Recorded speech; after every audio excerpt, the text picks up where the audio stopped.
Alright, so I don't understand why I never see niggas on this app talk about how demonic Hidan and Kakuzu were back in Shippuden. They were just straight dogs. They're like two peas in a pod. I mean, if that shit was rotting out on fire, but still. I mean, Hidan and Kakuzu gotta be some of the most functional yet dysfunctional teammates that I've ever seen. Like, they get along, but at the same time, they still hate each other to the max. Like, what teammates do you know? What matter of fact, you've never seen niggas do this. They beef with each other this heavily, but yet they still get the job done each time. And where they're not too busy killing each other, mainly Hidan getting his ass beat more than Kakuzu. They're actually one of the better teams in the Akatsuki. Like, they rarely have any trouble completing their missions. I mean, they're better than this group, and this group, and this. I don't know, maybe not that one. These niggas were too cold. But all comparisons aside, this video is about me reminiscing how Hidan and Kakuzu were one of the best teams in the Akatsuki. So being that this is a video of me judging something by ranking, I'm gonna give you guys a little something called the official Dev Can't Relate team rating score. Hidan and Kakuzu have a chance to win 10 points each time I bring up one of their special moments in the show. And if these two hooligans get a perfect 20 out of 20 at the end, they will be deemed the dastardly dude. But if they don't, then I don't fucking, I guess whatever the opposite of dastardly is, mid. So we start off with Hidan and Kakuzu walking, talking, shooting the shit, you know, carrying deceased corpses for bounty and, you know, beefing like they always do, regular Hidan and Kakuzu. Why bro duck off in the cut like that? Suspicious ass movement. Anyways, our boys Hidan and Kakuzu pull up to the spot where they're supposed to drop off the bounty so they could get that sweet, sweet pay. So then anyways, wait a second. Anyways, aside from all the foreshadowing, the bounty hunter guy confirms that was the guy that Kakuzu was supposed to kill, and he comes back with the briefcase, and guess what it's filled with? Ooh, that cheese that Kakuzu counted, man. He really thumbing through 100. So while Hidan's outside trying to get a breath of fresh air because it was mad musty in there, Asuma decides to sneak him from behind, but Hidan deflects his shuriken attack. That was all a distraction for Hidan to get super snuffed. So Asuma's squad ends up impaling Hidan and having him under their capture. Until... Ow, that hurts. The fuck you mean that hurts? Oh shit. So Hidan ends up being freed from Asuma's capture, so they decide to make another plan and try to detain him and Kakuzu. So once again, Asuma decides to charge at Hidan. Hidan throws a kunai at Asuma, but it doesn't matter because he deflects. But Hidan does some acrobatic shit and ends up flipping and cutting Asuma on his cheek with his scythe. But Asuma doesn't care because he thinks he has this one in the bag and ends up blowing smoke at Hidan, which this jutsu is then used to cause an explosion. But turns out this has no effect on Hidan and he comes back tatted as hell. Hidan then uses his curse technique to manipulate Asuma's body. But as soon as Hidan is about to finish off Asuma, Shikamaru ends up capturing him in his shadow possession jutsu. Shikamaru has a hold on him, but he can't hold it for much longer. So with the little time that he does have him under his control, he tries to walk him out of his transmutation circle. Hidan then ends up getting impaled like 30,000 times through his chest. Then Asuma starts talking cocky as shit, having a little bit more bass in his voice since he's not under his control anymore, and ends up slicing off his head. Damn, this nigga gotta make a jutsu called Headless Horseman now. But Hidan yells at Kakuzu for him to pick up his head and to put it back on his body. So Kakuzu ends up lunging at Asuma and kicking him in his weak point where his leg was in. Then like a bottle cap, he twists back on Hidan's head. Kakuzu then uses his spaghetti jutsu to sew back on Hidan's head. That's it, I'm gonna be useful today.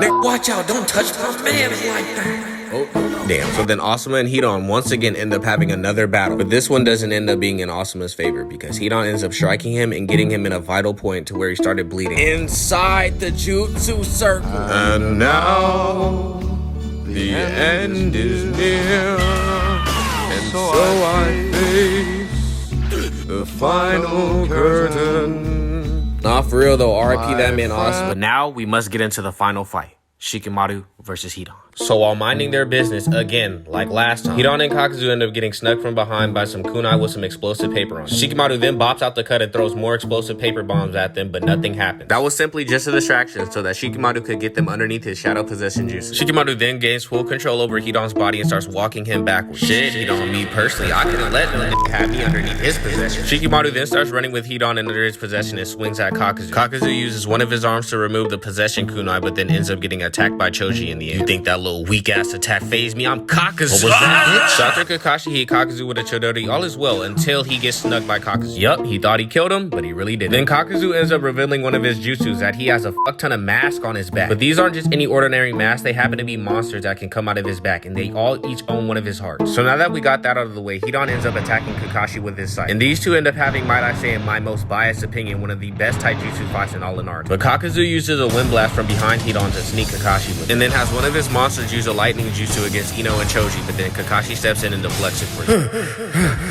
These niggas is really bad. Kakuzu ends up using a fat-ass nuke from one of his monsters' mount to destroy the surrounding vicinity, and Choji and Ino end up getting fucking wrecked in the process. Moving forward, Kakashi and Hidan end up going at it once again. In my most biased opinion, one of the best taijutsu fights in all of Naruto. But then Hidan calls Choji a fat ass and this gets him pissed off. So Hidan swings at Choji, but he ends up missing because of Shikamaru. Now, for the third time, Hidan and Kakashi end up going at it once again. Choji decides to be a man and go head up with Kakuzu, but this ends up having him fucked up. So then Kakuzu ends up using his spaghetti jutsu to capture not only Choji, but Ino lame ass too. Matter of fact, no, f that. We're gonna take a pause break right here. Why the fuck isn't this bitch called uselessness though? I can count on one hand how many times I've seen Ino throughout this whole show. And on the same hand, I can count how many times she's done shit. Nothing. Can't even fight. All this bitch do is just stalemate. Sakura got her weight up. This bitch landed a punch on Kagi. Actually, no, I don't even hate Ino like that. You know who I really hate? But that's for another day, I guess. Anyways, back at our regularly scheduled programming, Hidan ends up slicing Kakashi, but it ends up being a clone. Kakashi then takes a note out of Undertaker's book.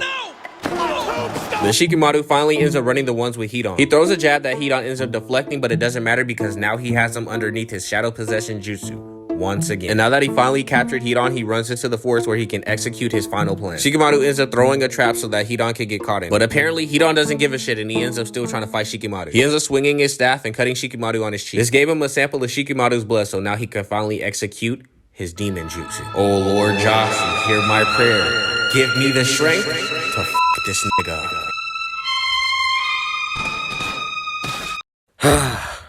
Welp, so right about now, it's looking pretty grim for my boy Shikamaru. He hits the floor and it looks like he's finally resting with Asuma. Yup, Hidan won. He gets to take that victory home with him. Well, my work here is done. Wait, do I hear a deer?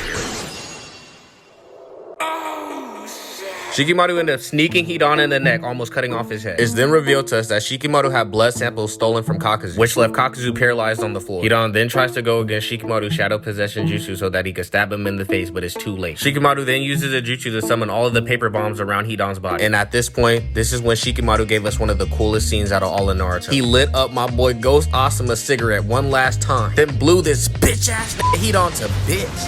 What the fuck? This shit damn near sound like goddamn 4th of July. But as Hidan lays down there in that pit, asking Shikamaru to let him up, he's like, nah, you pray to me now. Huh? You really think I'm gonna let that slide, you bitch ass? I'm Hidan, nigga. I'm gonna get out this bitch eventually. Fuck you. And with that last statement, Hidan was laid to rest. Oh yeah, and I forgot, fucking Naruto popped up with Sakura, Sai, and the rest of the gang to, like, defeat Kakuzu, I guess. Because, you know, God forbid he's not in the show for at least 10 minutes. But let's give it up to our MC for stealing the show and saving the day. Woohoo. Thank you, Naruto. We love and appreciate you so much. Where will we ever be without you? Just playing, Naruto. You know I love you, my boy. But anyways, it's time to get to the ranking. For the Asuma arc, I will probably have to give these two a solid 9 out of 10. Off rip, they introduced this group as the perfect yin and yang duo from the jump. These two are also good at being characters that don't need a big ass backstory to be interesting. Kakuzu's trying to get to that bag, and Hidan, he just wants to kill. And I feel like the Asuma fight showcased their partnership in a positive light. Because Hidan knew that Kakuzu was never gonna let him die and vice versa. It doesn't matter how much beef is between these two. They're never gonna not have each other's back. So the Hidan and Kakuzu arc with Asuma, solid 9 out of 10. Now in the Hidan and Kakuzu arc versus Shikamaru and Kakashi, I would have to give that a solid 10 out of 10. There was nothing but straight hands being thrown this entire sequence. And these two impressed me by being able to use their own intelligence against Shikamaru, who happens to be one of the smartest characters out of the whole show. And Hidan was kind of hilarious throughout this arc too. And even when Hidan knew that he was gonna die, he did not bitch out. He kept talking his shit the entire time. So overall, Hidan and Kakuzu, the demonic duo, the tyrannic twosome, I gotta give these niggas a solid 19 out of 20. Hidan and Kakuzu are overall a W. They're my favorite group out of the Akatsuki, and let me know what you guys think about them. Cause I think Hidan looks kinda good. Sus as hell. Alright, the end.